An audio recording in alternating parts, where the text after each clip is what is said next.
Hello students, welcome back to our YouTube channel civil poly. अब जो है हम लोग स्ट्रेस एंड स्ट्रेन के ऊपर में बेस्ड न्यूमेरिकल जो है वो सॉल्व करने वाले हैं। उसको सॉल्व करने के लिए कुछ इंपॉर्टेंट फार्मूलेज है, सिंपल फार्मूलेज है, वो हम लोग यूज़ करने वाले हैं उसमें। तो पहले फार्मूलेज देख लेते हैं, कौन कौन से फार्मूलेज है जो stress and strain numerical solve करने के लिए हमको यूज़ में आने वाले।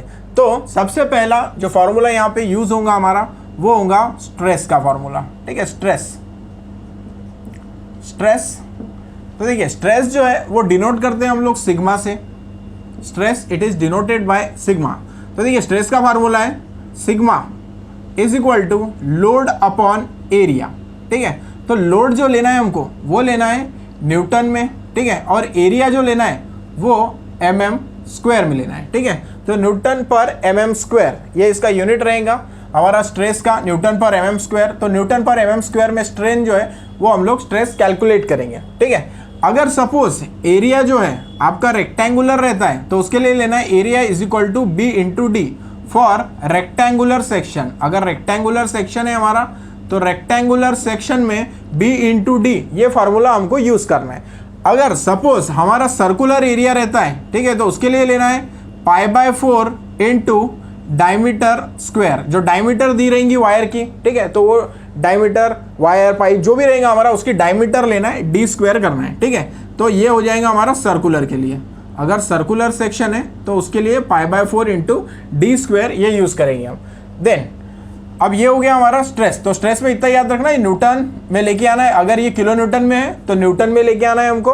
अगर न्यूटन में रहेगा, ठीक है, सपोज किलो न्यूटन में अगर है तो न्यूटन में लाने के लिए क्या करेंगे हम लोग उसको 10⁻³ से मल्टीप्लाइड करेंगे तो वो न्यूटन में आ जाएगा हमारा। ठीक है, तो 1000 से हमको मल्टीप्लाइड करना है किलो न्यूटन टू न्यूटन में लाने के लिए। ठीक है, तो ऐसे स्ट्रेस जो है वो कैलकुलेट कर लेंगे हम लोग load upon area. Area rectangular है तो बी इंटू डी, एरिया अगर सर्कुलर है तो π/4 इंटू डी स्क्वायर ये फार्मूला यूज करना है। तो ये हो गया हमारा स्ट्रेस। देन सेकेंड फार्मूला जो यूज होगा इसमें वो होगा हमारा स्ट्रेन का फार्मूला, स्ट्रेन।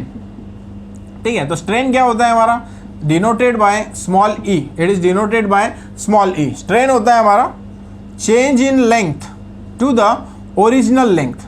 ठीक है, change in length to the original length. ठीक है, तो ये भी mm में रहेगा हमारा। चेंज इन लेंथ जो यूनिट उसका mm में रहेगा और लेंथ का यूनिट भी हम लोग mm में लेंगे। ठीक है, तो mm कैंसिल हो गया, स्ट्रेन का कोई यूनिट नहीं रहता है। ठीक है, तो ये सेकंड फार्मूला है स्ट्रेन का, change in length to the original length हमको यूज करना है। अगर सपोज हमको मीटर में दिया है तो उसको mm में लाना है। ठीक है, तो मीटर टू mm में जाने के लिए क्या करना पड़ता है हमको 10⁻³ से मल्टीप्लाइड।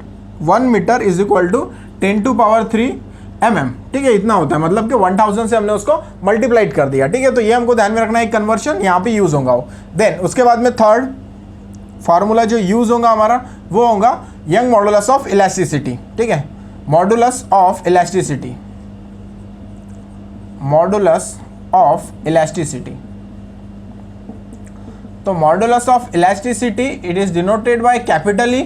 ठीक है, तो ये होता है हमारा स्ट्रेस अपॉन स्ट्रेन। ठीक है, तो स्ट्रेस सिग्मा ले लेंगे अपन, स्ट्रेस अपॉन स्ट्रेन।